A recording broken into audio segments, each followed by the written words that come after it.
शिव ने इस मनुष्य सृष्टि के बाप को,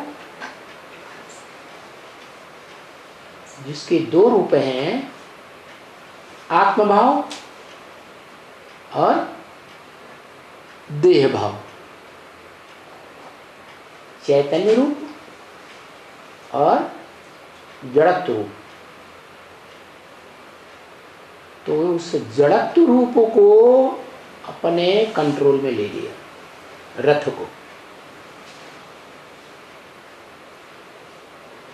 क्या? और उसको आप समान बना लिया। आप समान बनाया तो बाप का घर बन गया। माना जो शंकर वाली आत्मा है, जो शिव समान बन गई, उसका वो सार रूप में 5 तत्वों का चोला ब्रह्मलोक जैसा शांत धाम बन गया, जिसकी शरण में जो भी आत्माएं पहुंचती हैं वो सब शांत स्वरूप हो जाते हैं। क्या? इसलिए गीता में आया है कि वो जो परम ब्रह्म है, ब्रह्मलोक, उसकी शरण में जो भी पहुंचता है वो ब्रह्म ही बन जाता है। जैसे यज्ञ रचते हैं, यज्ञों में सबसे श्रेष्ठ यज्ञ रुद्र ज्ञान यज्ञ। शिव जिस साकार शरीर में प्रवेश करता है, शरीरधारी में, तो उसका नाम पड़ता है रुद्र। रौद्र रूप धारण करने वाला। क्या? जैसे अग्नि होती है ना,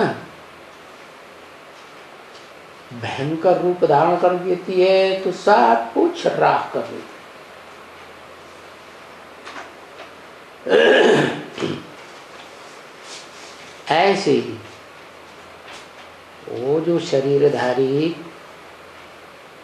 आदम है, उसका शरीर आग जैसा हो जाता है। इसीलिए सुना होगा कि पहले एक जाति के लोग हुआ करते थे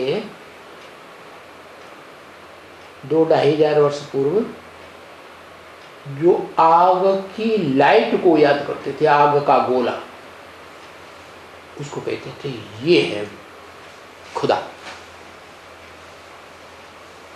और इस रुद्रज्ञान यज्ञ के आदि में ओम मंडली में भी भगवान को किस रूप में याद करते थे? है लाल लाइट के गोले के रूप में ही याद करते थे।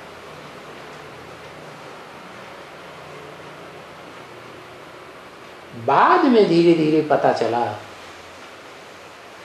कि ये जो लाल लाइट का गोला है, ये तो जड़ तत्व है। क्या? जैसे अग्नि जड़ तत्व है,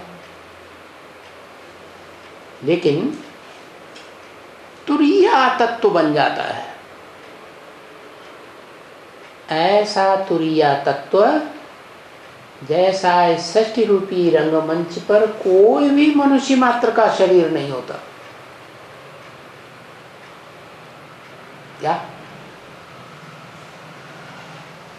जिस तत्व में, जिस रहने के स्थान में सभी आत्माएं प्राणी मात्र की रहें और शांति का अनुभव।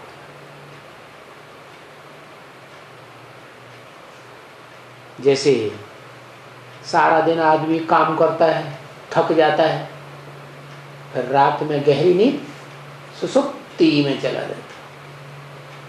तो ऐसे ही वो तो देहधारियों की बात हुई, ये आत्माएं भी षष्ठी रूपी रंगमंच पर सतयुग रूपी सवेरे से लेकर के कलयुग अंत में महाअंधकार की रात्रि होने तक थकती है। बहुत थक जाती है तो रात को गहरी नींद में सो जाती है। इसी तरह ये आत्माएं भी कलयुग के अंत तक पार्ट बजाते बजाते थक जाती और परमधाम वासी हो जाती है, ब्रह्मलोक वासी।